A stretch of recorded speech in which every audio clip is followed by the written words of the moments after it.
On today's show, Just about time for blast off. a Minnesota tournament celebrates fishing, and more importantly, a young angler. This is Kaetlin with her biggest walleye that she ever caught.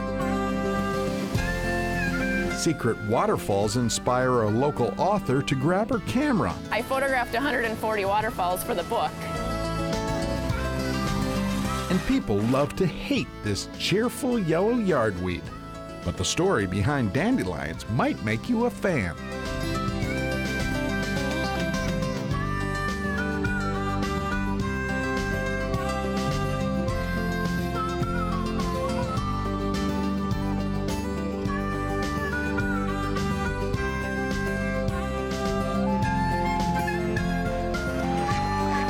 Minnesota Bound.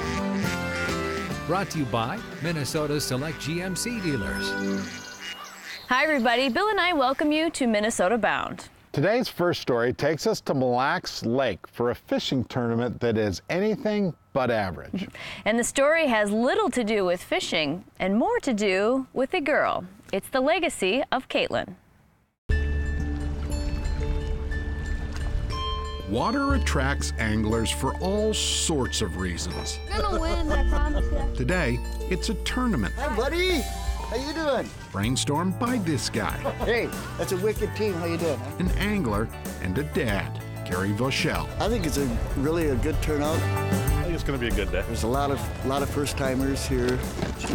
Just about time for blast off. I want to thank you all for coming. Be safe out there. Thanks a lot for all you guys coming in.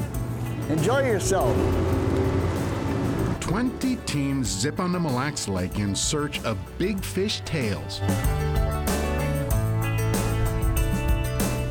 As far as the fishing part, it's just a good time to come out and fish for 7 hours straight with no interruptions. More importantly, this tournament, like this story, is all about a girl. This is Kaetlin with her brothers and sisters in Florida, with her best friend Schara. This is Kaetlin with her biggest walleye that she ever caught off the launch. Kaetlin Sawyer kept busy with plenty of hobbies, but she loved to fish. We lived in Albert Lea, Minnesota, and her dad would go out fishing on the lakes there. And then when we moved up to Mille Lacs, she was a big fisherman up here also. I've been friends with Kaetlin since she moved here, which was 2nd grade, I believe. Yep, small town, everyone's neighbors around here. So news spread quickly the night people heard sirens. That night is still,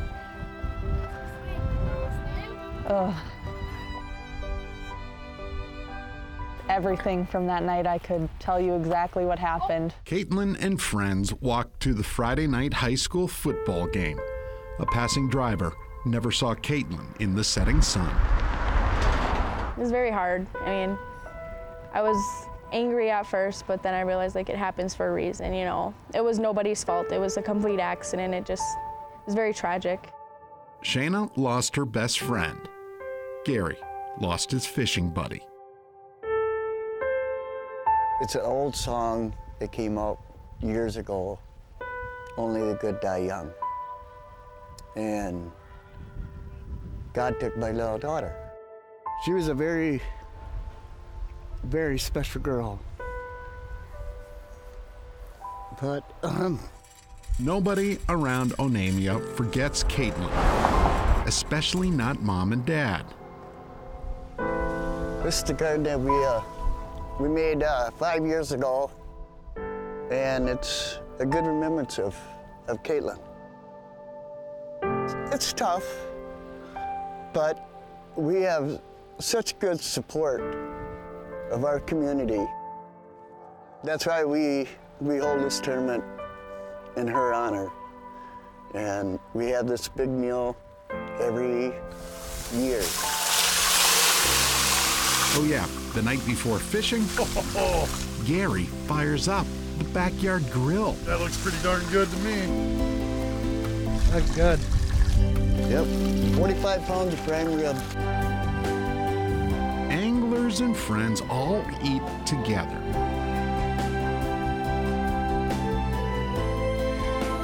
It was really nice of you to come here.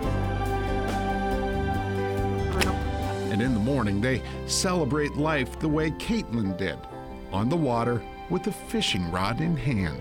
I'm honored all the time to just go out on the boat when we do the tournament. And because I know it's like her memory, it was her favorite thing to do. It's her day to remember her. Suppose that's why Gary likes seeing so many kids here. Can I take this? Yep. Want one of these? Want one of these? It's Dad's way of passing along a love of fishing, just like he did for his little girl. You have a choice of a tackle box or rod and reel combo. This is what Kaetlin would want us to do. She'd want us to take and have this tournament and keep her legacy going. You know, it's just that she's looking down on us. Coming up next, the quest to document Minnesota's waterfalls, one hike and one snapshot at a time.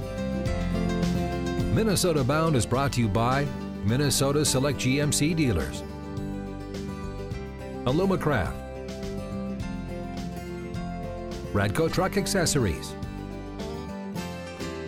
and by Connecticut.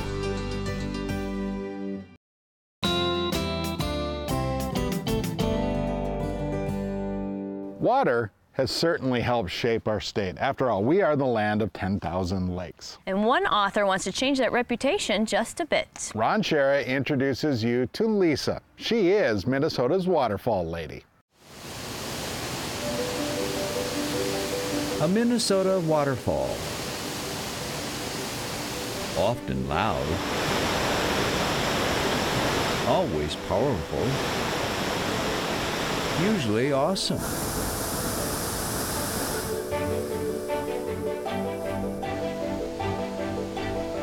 A fella named Kemmler once wrote, "There's no better place to find yourself than sitting by a waterfall and listening to its music." If you're looking for a waterfall to sit by, Lisa Crayford should be your guide. I photographed 140 waterfalls for the book. There's 134 in the book, and there's probably about 200 waterfalls in the state. 200 waterfalls? In Minnesota? Who knew? I've been to about 155, 160, quite a few. Some are trickle falls, I do admit, but most of them in the book, they're real waterfalls. Oh yeah. Inspired by the love of falling water,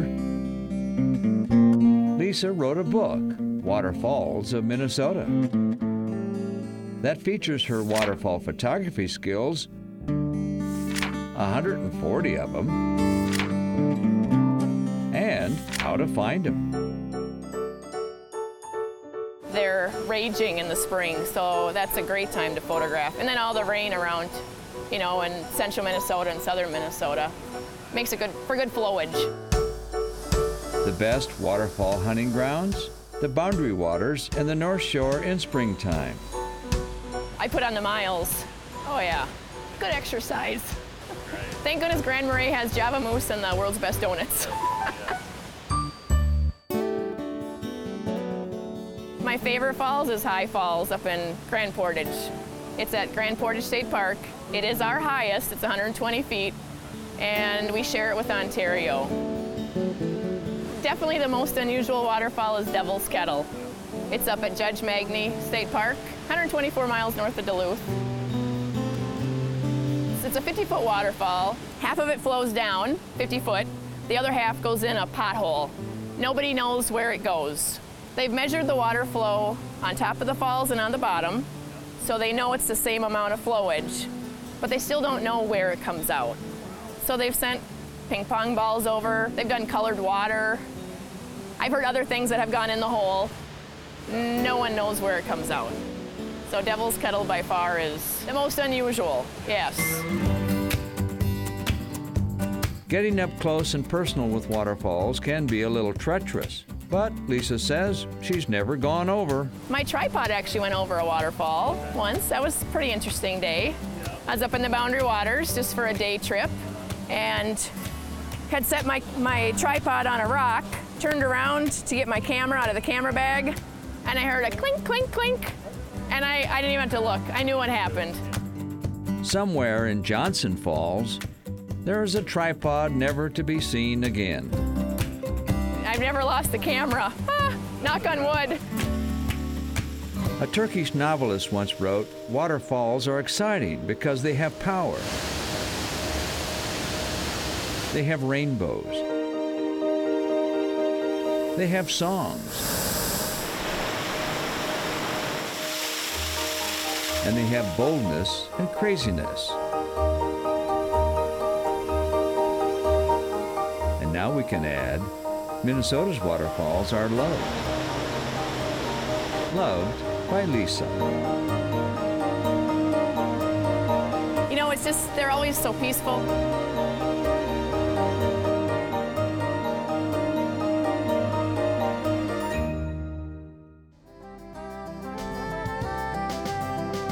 Still ahead, they are yellow and hardy and seemingly everywhere. We document the story behind Minnesota's most misunderstood flower. Closed captioning is brought to you by Minnesota Rebat.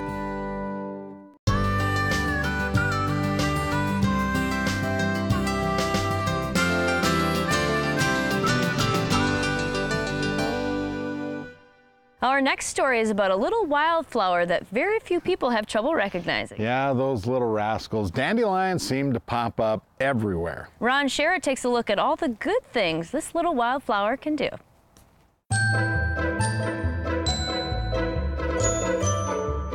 This wildflower needs no introduction. Everybody knows its name.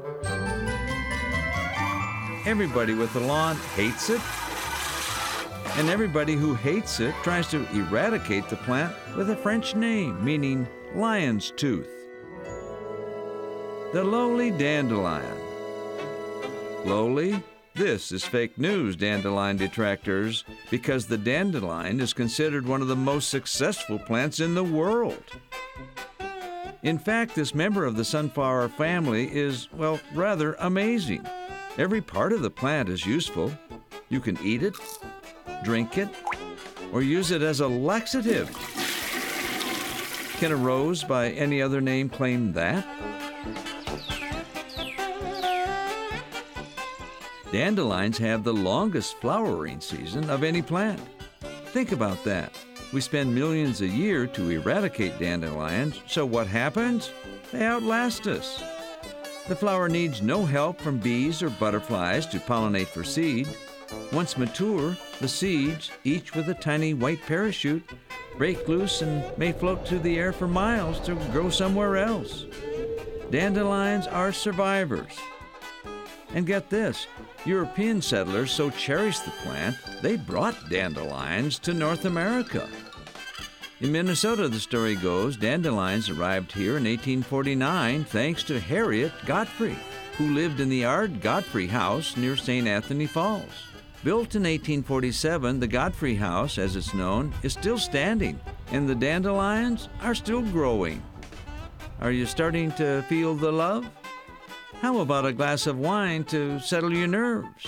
Dandelion wine. This year's batch will be dandelion only. So dandelion, a little sugar, a little bit of nutrient, and that's it. Meet winemaker Jeff Zeitler.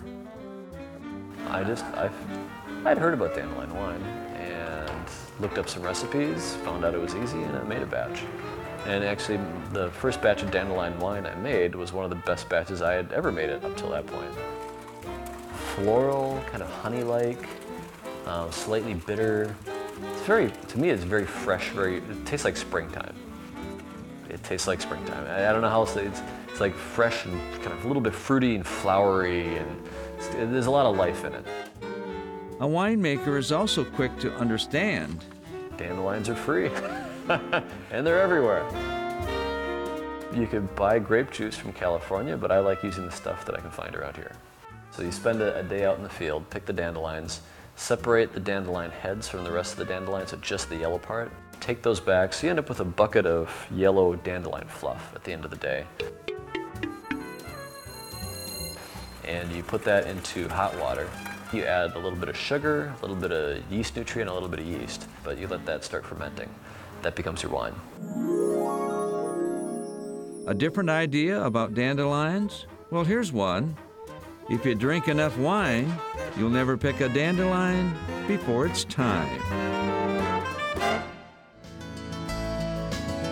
Up next, get ready to count 'em down in Viola, Minnesota.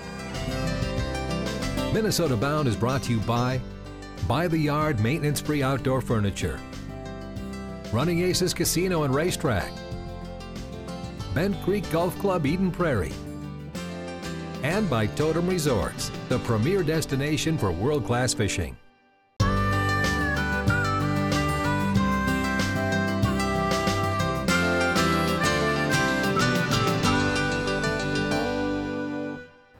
Today's Minnesota Bound Classic takes us back 18 years to the tiny Minnesota town of Viola, where Ron Schara takes you to a town festival where the name says it all.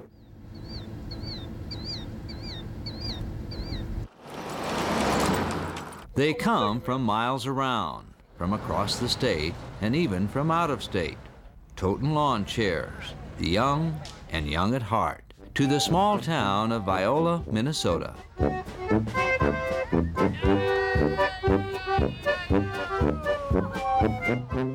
It's beautiful, I love it. It's something you've never seen before. It's a celebration of community. Celebration of community? This is small town America at its best. Small town America, absolutely. And it's been going on for 122 years, so it's been working. That's 122 years of the annual Viola Gopher count. Those little rascals that give farmers a headache the size of a hayfield. The grandfathers of Viola remember the early days when life was easier, when the Gopher count was merely a gathering in an open pasture, and lemonade was served. Us kids, we trap gophers, and we'd get a little money. It was kind of a slow spring this year. $1.25 per gopher. Being good hard cash for them, too. We catch them. We haven't gained much on them, but we stay with them pretty well. They're not gaining on us. Here they are. Those are the little creatures that do the problems. Problems still.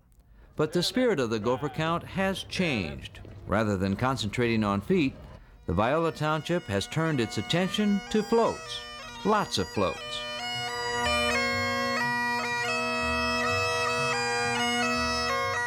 We don't make any big deal over the gopher feet, but we do like to have the celebration. But otherwise, it stays pretty much the same. For 122 years, it's been pretty much the same pattern, local people getting together.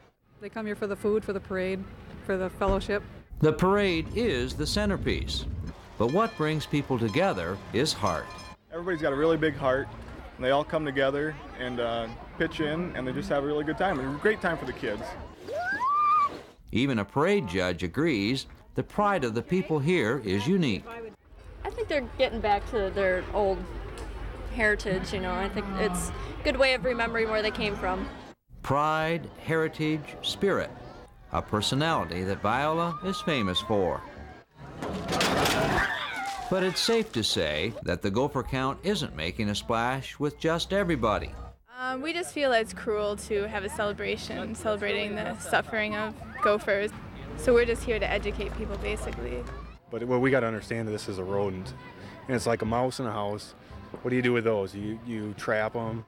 This is an old festival, and we're going to keep doing it, and there's nothing they're going to do to stop it. So. And there's more that brings people back year after year. The community just all works together. There's so much volunteer help, and it's really great. It's a nice break in the middle of the summer. Perhaps for another 122 years? Only the Kentucky Derby has a longer running festival, so the story goes. But this one, well, it's for a gopher. A community that comes together every year. Since 1874. And the Gopher count is happening on June 21st. It's the 144th annual. Well, that about does it for us. We'll see you back here next week. In the meantime, be sure to introduce a kid to the great outdoors. Transportation provided by Premier Transportation. Call 1-800-899-7433. To get more Minnesota Bound, including full episodes, go to mnbound.com. And to follow our latest adventures, like us on Facebook.